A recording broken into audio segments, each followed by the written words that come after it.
Capítulo 2. No es fácil explicar cómo había nacido en el trastornado cerebro de Catalina Ivanova la idea insensata de aquella comida. En ella había invertido la mitad del dinero que le había entregado Raskolnikov para el entierro de Marmeladov.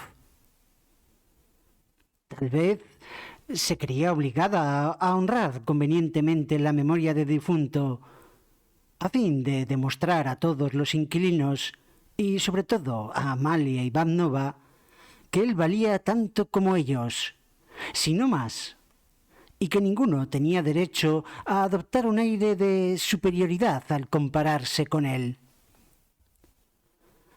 ¿Acaso aquel proceder obedecía a ese orgullo que en determinadas circunstancias, y especialmente en las ceremonias públicas que son ineludibles para todas las clases sociales, impulsa a los pobres a realizar un supremo esfuerzo y a sacrificar sus últimos recursos solamente para hacer las cosas tan bien como lo harían los demás, y así no dar pábulo a comadreos?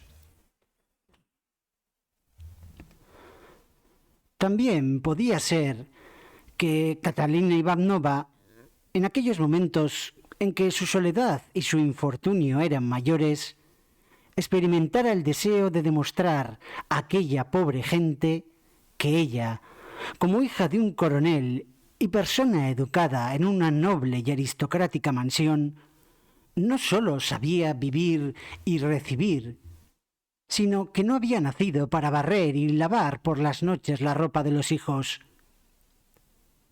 Estos arrebatos de orgullo y de vanidad se apoderan a veces de las más míseras criaturas y cobran la forma de una necesidad furiosa e irresistible.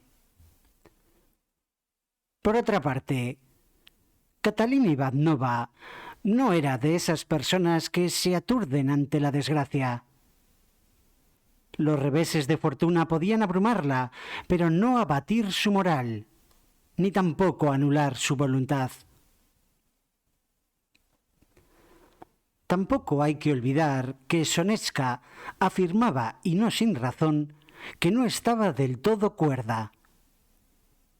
Esto no era una cosa probada, pero últimamente, en el curso del último año, su pobre cabeza había tenido que soportar algunas pruebas especialmente rudas.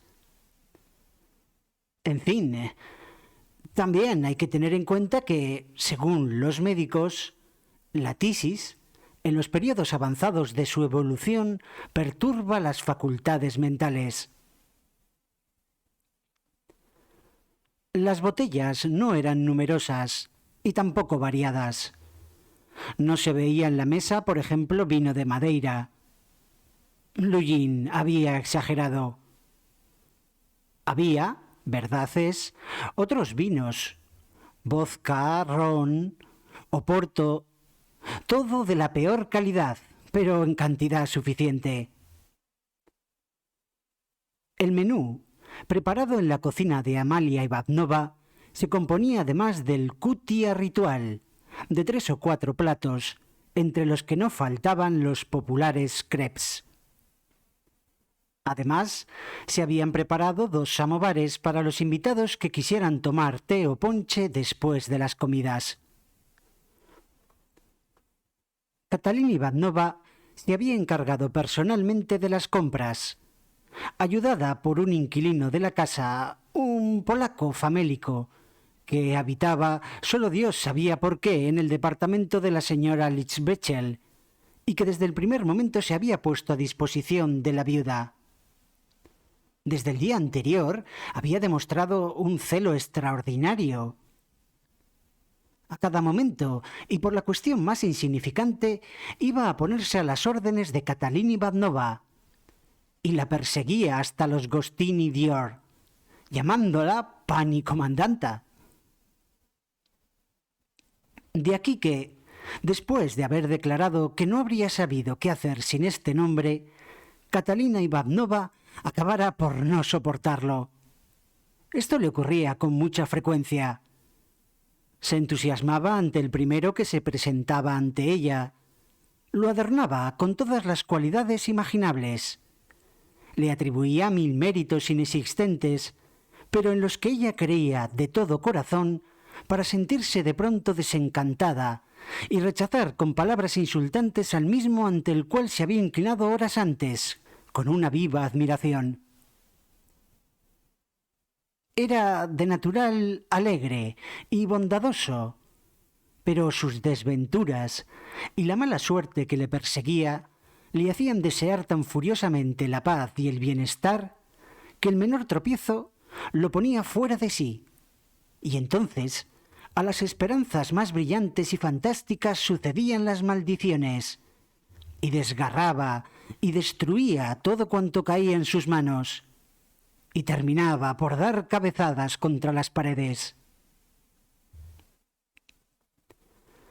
Amalia Feodorovna adquirió una súbita y extraordinaria importancia a los ojos de Catalina Ivanovna, y el puesto que ocupaba en su estimación se amplió considerablemente, tal vez por el solo motivo de haberse entregado en alma y vida a la organización de la famosa comida de funerales. Se había encargado de poner la mesa, proporcionando la mantequillería, la vajilla y todo lo demás, amén de preparar los platos en su propia cocina.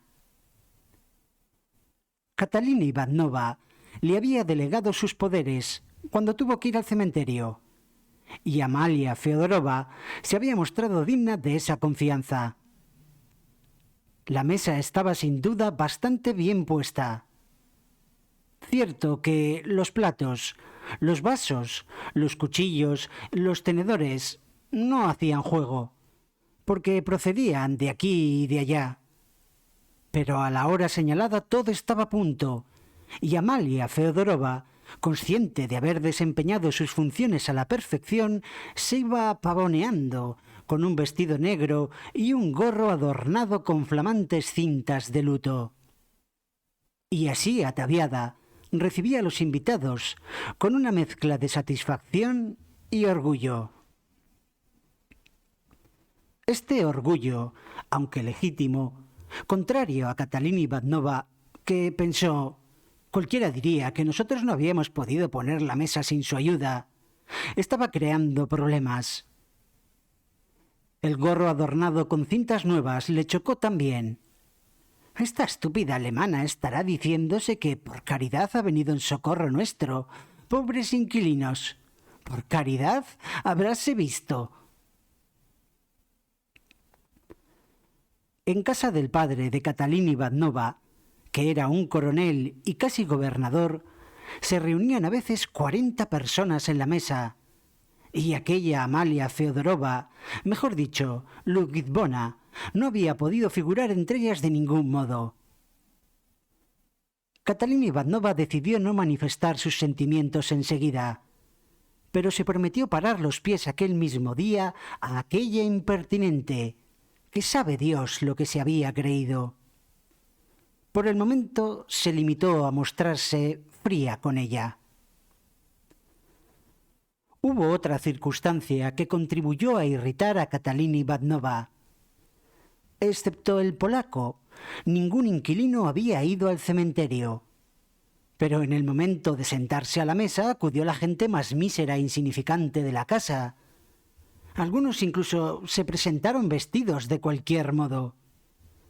En cambio, las personas un poco distinguidas parecían haberse puesto de acuerdo para no presentarse, empezando por Lujin, el más respetable de todos. El mismo día anterior, por la noche, Catalina Ivanovna había explicado a todo el mundo, es decir, a Amalia Feodorovna, a Poletska, a Sonia y al polaco, que Pietro Petrovich era un hombre noble y magnánimo, y además rico y superiormente relacionado, que había sido amigo de su primer esposo y había frecuentado mucho la casa de su padre. Y afirmó que le había prometido dar los pasos necesarios para que le asignaran una importante pensión. A propósito de esto, hay que decir que cuando Catalina Ivanova se hacía lenguas de la fortuna o las relaciones de alguien y se envanecía de ello, no lo hacía por interés personal, sino simplemente para realzar el prestigio de la persona que era objeto de sus alabanzas.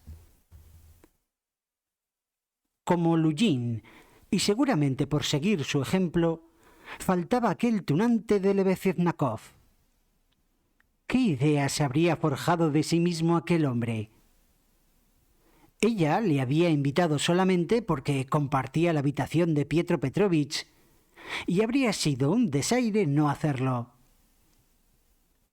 Tampoco habían acudido una gran señora y su hija, no ya demasiado joven, que vivían desde hacía solo 2 semanas en casa de la señora Lippe Betzel, pero que habían tenido tiempo para quejarse más de una vez de los ruidos y los gritos procedentes de la habitación de los Marmeladov, sobre todo cuando el difunto llegaba bebido.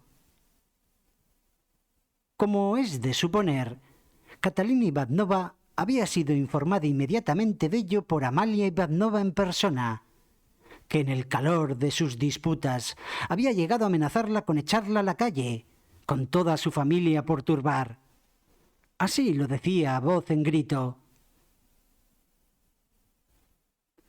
Catalina Ivanova había tenido especial interés en invitar a aquellas 2 damas, a las que ni siquiera merecía atar los cordones de los zapatos, sobre todo porque le habían vuelto la cabeza desdeñosamente cada vez que se habían encontrado con ella. Catalina Ivanova se decía que su invitación era un modo de demostrarles que era superior a ella en sentimientos y que sabía perdonar las malas acciones. Por otra parte, las invitadas tendrían ocasión de convencerse de que ya no había nacido para vivir como vivía.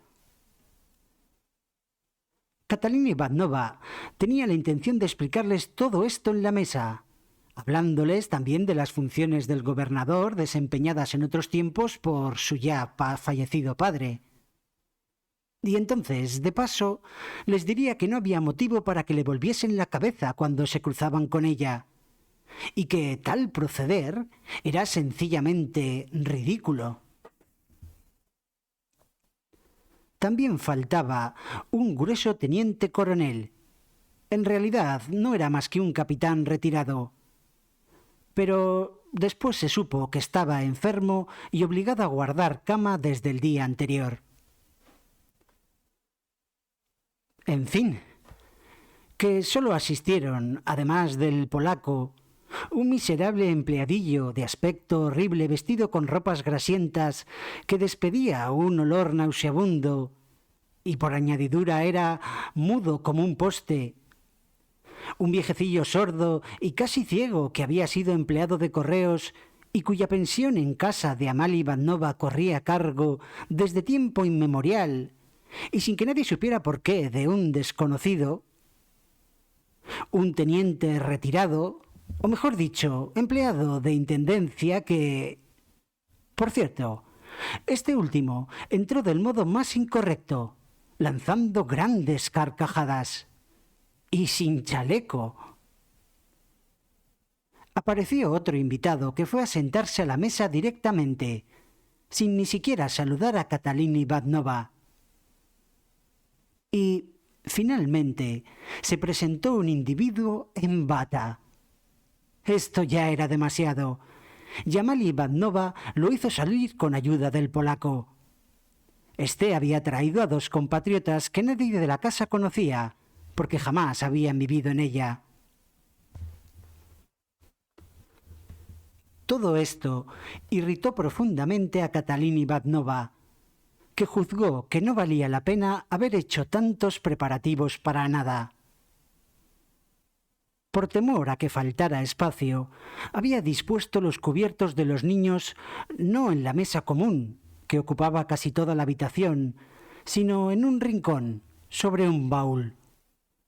Los 2 más pequeños estaban sentados en una banqueta, y Poletska, como niña mayor, habría de cuidar de ellos, hacerles comer, sonarlos, etc. Dadas las circunstancias, Catalina Ivanova se creyó obligada a recibir a sus invitados con la mayor dignidad e incluso con cierta altanería. Les dirigió, especialmente a algunos, una mirada severa y los invitó desdeñosamente a sentarse a la mesa. Achacando, sin que supiera por qué, a Amalia Ivanova la culpa de la ausencia de los demás invitados, empezó de pronto a tratarla con tanta descortesía que la patrona no tardó en advertirlo y se sintió profundamente ofendida. La comida comenzó bajo los peores auspicios. Al fin, todo el mundo se sentó a la mesa. Raskolnikov había aparecido en el momento en que regresaban los que habían ido al cementerio. Catalina Ivanova se mostró encantada de verle, en primer lugar porque, entre todos los presentes, él era la única persona culta. Lo presentó a sus invitados diciendo que 2 años después sería profesor en la Universidad de Petersburgo. Y, en segundo lugar, porque se había excusado inmediatamente y en los términos más respetuosos de no haber podido asistir al entierro, pese a sus grandes deseos de no faltar. Catalina Ivanova se arrojó sobre él y lo sentó a su izquierda, ya que Amalia Ivanova se había sentado a su derecha, e inmediatamente empezó a hablar con él en voz baja, a pesar del bullicio que había en la habitación y de sus preocupaciones de dueña de casa que quería ver bien servido a todo el mundo. Y además, pese a la tos que le desgarraba el pecho. Catalina Ivanova confió a Raskolnikov su justa indignación ante el fracaso de la comida. Indignación cortada a cada momento por las más incontenibles y mordaces burlas contra los invitados y, en especial, contra la patrona. La culpable de todo es esa detestable lechuza. De ella y solo de ella. Ya sabe usted de quién hablo. Catalina Ivanova le indicó a la patrona con un movimiento de cabeza y continuó. «Mírela. Se da cuenta de que estamos hablando de ella, pero no puede oír lo que decimos. Por eso abre tanto los ojos. Lechuza». Un golpe de tos y continuó. ¿Qué estará buscando? ¿Qué perseguirá con la exhibición de ese gorro? Tosió de nuevo. ¿Ha observado usted que pretende hacer creer a todo el mundo que me protege y me hace un honor asistiendo a esta comida?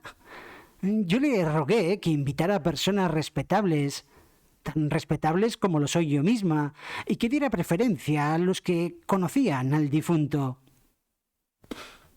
Y ya ve usted a quién ha invitado, a una serie de patanes y de puercos. Mira ese de la cara sucia, es una porquería viviente. Y a esos polacos nadie los había visto antes por aquí. Yo no tengo la menor idea de quiénes son ni de dónde han salido. ¿Para qué demonio habrán venido? Mire qué quietecitos están. Pane! Gritó de pronto a uno de ellos. ¿Ha comido usted crepes? Coma más y beba cerveza. ¿Quiere vodka? Fíjese, se levanta y saluda. Mire. Deben de estar hambrientos los pobres diablos. Que coman. Por lo menos no arman bulla. Pero temo por los cubiertos de la patrona, que son de plata. Oiga, Amalia Ivanova, dijo en voz bastante alta, dirigiéndose a la señora Lippeswessel. Sepa usted que si se diera el caso de que desaparecieran sus cubiertos, yo me lavaría las manos, se lo advierto. Y se echó a reír a carcajadas mirando a Raskolnikov e indicando a la patrona con movimientos de cabeza. Parecía muy satisfecha de aquella ocurrencia. «No se ha enterado, todavía no se ha enterado», Ahí está, con la boca abierta. Mírela, si parece una lechuza, una verdadera lechuza adornada con cintas nuevas. Esta risa terminó en un nuevo y terrible acceso de tos, que duró varios minutos. Su pañuelo se manchó de sangre y el sudor cubrió su frente. Mostró en silencio la sangre a Raskolnikov y cuando hubo recobrado el aliento, empezó a hablar nuevamente, con gran animación, mientras rojas manchas aparecían en sus pómulos. Óigame, yo le confié la misión delicadísima, sí, verdaderamente delicada, de invitar a esa señora y a su hija. Ya sabe usted a quién me refiero. Había que proceder con sumo tacto. Pues bien, ella cumplió el encargo de tal modo que esa estúpida extranjera, esa orgullosa criatura, esa mísera provinciana, que en su calidad de viuda de un mayor ha venido a solicitar una pensión y se pasa el día dando la lata por los despachos oficiales, con un dedo de pintura en cada mejilla, a los 55 años que debe tener, esa cursi no solo no se ha dignado a aceptar mi invitación, sino que ni siquiera ha juzgado que fuera necesario excusarse, como exige la más elemental educación. Tampoco comprendo por qué ha faltado Pietro Petrovich. ¿Pero qué le habrá pasado a Sonia? ¿Dónde estará? Ah, mira, ya viene. ¿Qué te ha ocurrido, Sonia? ¿Dónde te has metido? Debiste arreglar las cosas de modo que pudieras acudir puntualmente a los funerales de tu padre. Rodion Romanovich, hágale sitio a su lado. Siéntate, Sonia, y coge lo que quieras. Mira, te recomiendo esta carne de aquí en gelatina. Enseguida traerán los crepes. ¿Ya están servidos los niños?, preguntó. ¿No te hace falta nada, Poleska? Pórtate bien, Lena. Y tú, Kolia, no muevas las piernas de ese modo. Compórtate como un niño de buena familia. Hola, Soneska, ¿qué hay? Sonia se apresuró a transmitirle las excusas de Pietro Petrovich, levantando la voz cuanto pudo, a fin de que todos la oyeran, y exagerando las expresiones de respeto de Lujin. Añadió que Pietro Petrovich le había dado el encargo de decirle que vendría a verla tan pronto como le fuera posible para hablar de negocios, ponerse de acuerdo sobre los pasos que había de dar, y etc. Sonia sabía que estas palabras tranquilizarían a Catalina Ivanovna y, sobre todo, que serían un bálsamo para su amor propio. Se había sentado al lado de Raskolnikov y le había dirigido una mirada rápida y curiosa. Pero durante la cena, a la que tuvo lugar, evitó mirarle, incluso hablarle. Al mismo tiempo que distraída, parecía también estar atenta a descubrir el menor deseo en el semblante de su madrastra. Ninguna de las dos iba de luto, por no tener vestido negro. Sonia llevaba un trajecito pardo y Catalina Ivanovna un vestido de indiana oscuro, a rayas, que era el único que tenía.